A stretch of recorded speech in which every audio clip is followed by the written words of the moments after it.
Here now is that Republican congressman from Montana, the great Ryan Zinke. Congressman, good to see you. I got to tell you what, that was a fantastic job. So well-paced, so calm. Were you shocked at how ill-prepared Secretary Haaland was to answer your questions? Well, unfortunately, I'm not, because you look at Ukraine. We don't have a plan. You look at critical minerals. We don't have a plan. And critical minerals are the heart of EV. The U.S., we are vulnerable because the critical minerals are either by proxy, produced, or controlled by China. You know, a Navy SEAL, for instance, it takes about 24 critical minerals between the thermal optics, the sights, in order to go into battle in harm's way.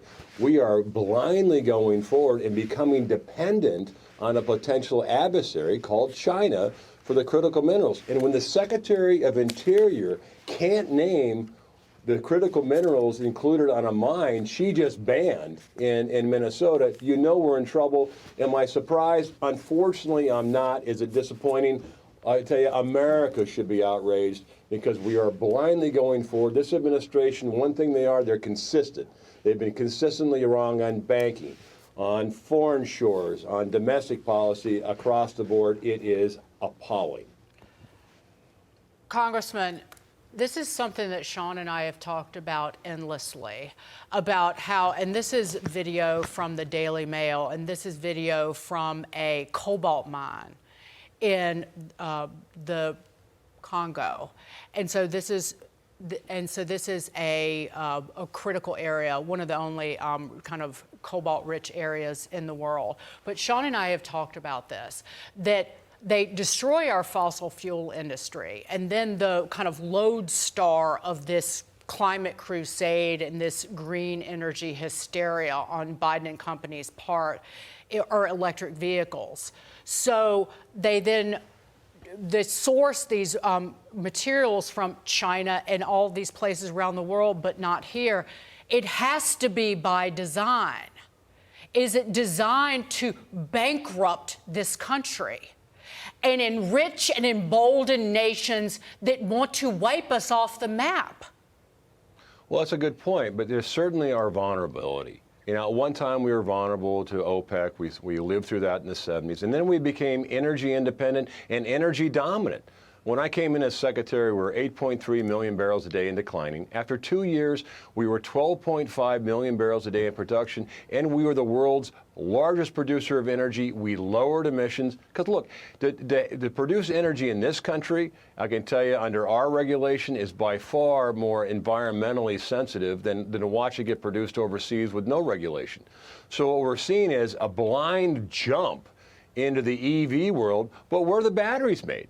Where's the cobalt, as you pointed out? So is it the policy of the United States to support child labor in the mines of the Democratic Republic of Congo for cobalt?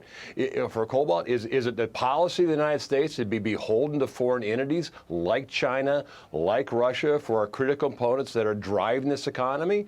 And look, when the Secretary of Interior can't answer basic questions, you know, I don't blame her. I think it's coming from the administration itself. I think it's coming from the White House at CQ. They're calling the shots on there, and they're driving us to, without a plan, this thirst for sustainable energy comes at a cost, because we're going to become, and we are, vulnerable to China, and we are continuing going down that path. You know, it's very simple. If you want to move us to EV, make sure you're mining critical minerals in the U.S. so you are not reliant on China. You can still remain autonomous as a country.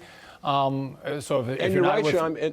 Go ahead. And look at the other side. What happens when a battery ends its life cycle? Where is it going to go? Right now, 90% of solar cells go into a landfill someplace. And the same with batteries, because we don't have an answer. What are we going to do with the toxic chemicals that are included in the battery? So in the supply chain, from the beginning, where they made, where they sourced, who controls it, to the end, what are we going to do with it at the end? We have no answers. This administration has no answer. It's just blindly driving forward, just like we are blindly tiptoeing to nuclear combat in Ukraine with blank checks.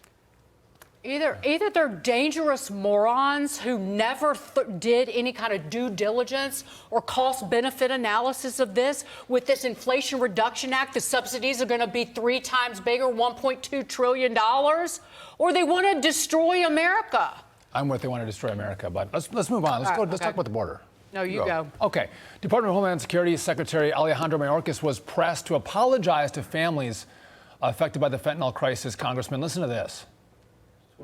Would you like to take the opportunity here today to apologize to these parents who lost their children because of fentanyl poisoning because of the policies of your department and the Biden administration? My heart is with the family of every victim of a drug overdose death. You know, Congressman, I know that fentanyl seizures are up 11,000% in Montana, your home state. And here the secretary can apologize to the parents of those who are deceased, the families of those who are deceased from fentanyl. Outrageous. Well, yeah, his heart is with us, but why not his action too, right? We look at fentanyl, it causes the most deaths between, I think, males and teenagers between 18 and 40, somewhere in there. On the northern border, oftentimes we know the problems of the southern border. With northern border, we don't like to think about it. But there was 3.5 million doses of fentanyl that were seized on our northern border. That's 3 times the population of Montana. So this is what happens when you don't have a border. No nation can exist without a border, and clearly we don't have a border. And without a border, all of a sudden, sex trafficking, child trafficking, drug trafficking, and every state now is a border state. And this administration refuses to recognize it and refuses to take action. You know, I was talking to President Trump. We could within months shut down the border, empower the Border Patrol to do their job, build the fence where you can, but and process in third world countries, and no more catch and release. So things this country can do to protect their borders, and we are doing nothing about it. And just before we go on that note, how many 3 million barrels of oil a day higher we would be producing in this country if Joe Biden had done nothing? Well, look, and when gasoline is $2 a gallon, you know, that goes all the way through the economy. That means transportation is going to be down, fertilizer is going to be down, the cost will be down. And a lot of what's driving inflation is the high energy costs, which we are blessed in this country with enormous energy. And I'm all the above, but you can't leap blindly into things like EV and not control the supply chain that makes it run. And I think this administration is caught on an ideology, and they're just not going to get off it until they're replaced, quite frankly.